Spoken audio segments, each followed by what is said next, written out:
Good morning mga viewers. So for today, ililipat natin yung busina ni Rio mula dito papunta doon sa washer. Kasi ilang beses na nating inaayos, then bumabalik lang yung sira, pangit yung design ng contact ng busina niya dito sa may steering. So ililipat natin siya doon sa washer.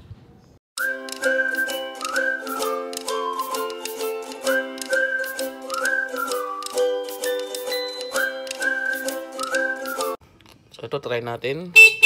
Okay siya dito. Dito. Wala. Dito. Mayroon. Dito. Wala. So, ang plano ko is ilipat na lang siya dito. Para dito ka na lang bubusina. Mahirap kasi yung nasa alanganin ka, kailangan mong bumusina din, mag-fail yung busina mo. Ay, ilang beses ko nang inayos.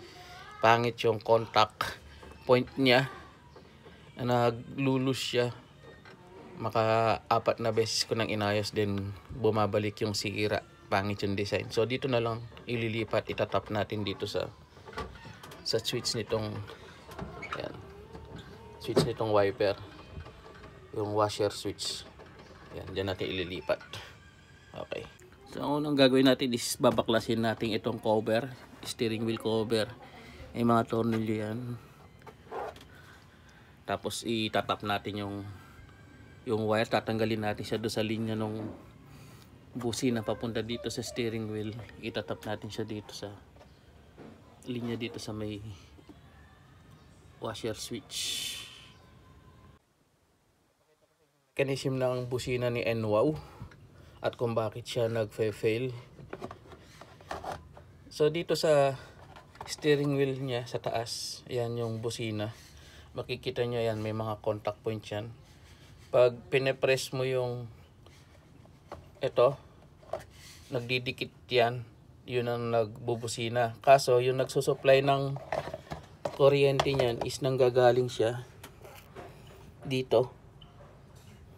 Ayan, meron siyang copper na connector na nagaan yan, may contact yan doon sa ilalim.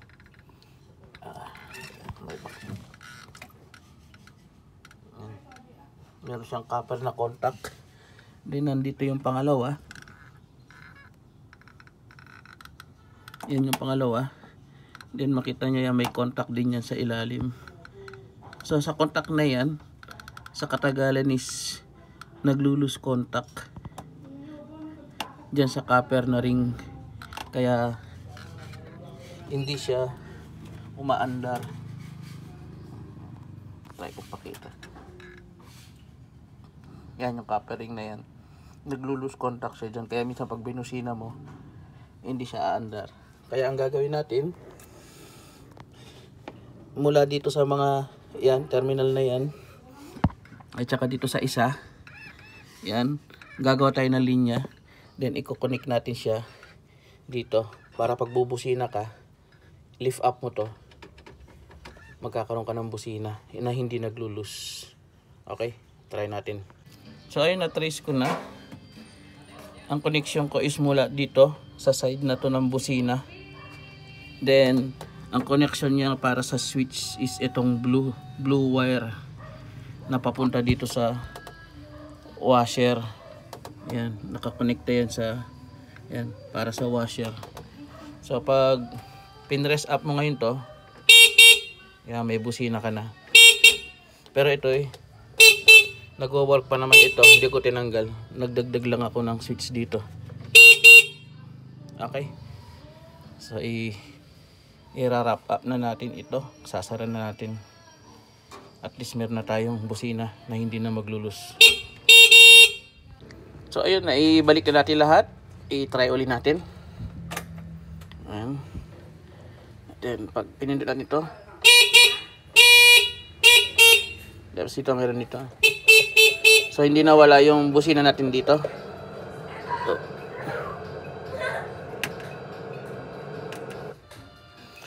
andito pa rin yung busina dito. Dinagdag lang natin ito. Kasi ito wala namang gamit ito, wala naman tayong washer. Umaandar pa rin yung ating wiper. So wala tayong binago. Yan. Ginamit lang natin yung switch na hindi nagagamit. So disclaimer lang, hindi tayo expert. Nagmamagaling lang tayo. Ayaw lang natin ng alanganin tayo sa daan na wala tayong busina. Lalo na pag emergency na may biglang tatawid sa harap natin, kailangan natin ng busina. Very important. At least ito meron kang reliable na switch na. At malapit lang sa manibela. Yan. So that wraps up our vlog for today.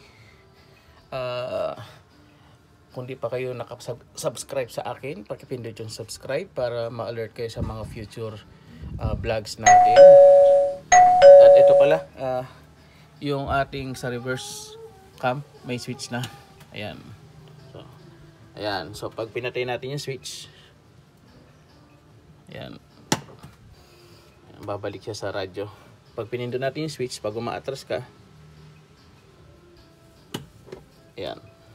Yun yung nasa nakarang video natin wherein wala pa tayong nabiling switch. Pero ngayon is okay na. Halos kapares din siya nung switch ni NWOW. Nabili ko lang 485 pesos sa electronic shop. Ayan. Okay. Salamat sa panonood. Until our next vlog. Goodbye.